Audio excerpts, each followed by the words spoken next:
In this video, we are going to see how we can continue with the setup without needing to sign in with a Microsoft account on a new installation of Windows 11.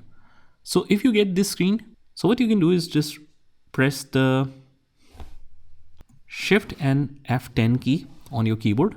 If that doesn't work, you can hold the Shift key, Function key, and then press F10, and then it should work.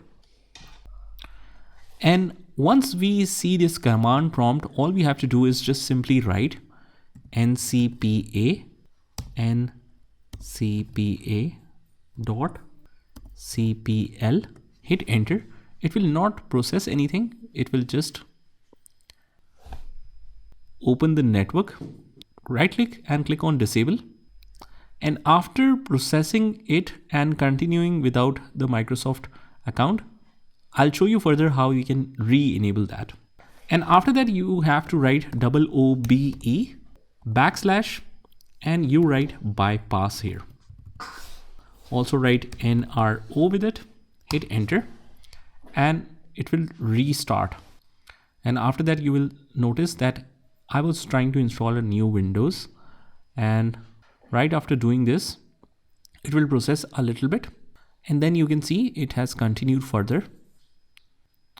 Let me just show you the complete process so that you can be sure that it is perfectly working.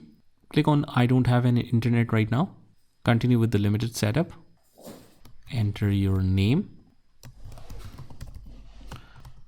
Let me just write Upskill. You can select your password. Confirm the password. You select the security questions. We click next. You make all the settings here, click accept. And as you can see, we continued successfully with the setup, and that is all we have to do. I hope you found this video helpful, and if you did, hit the like button and subscribe to our channel, and I will see you in the next one.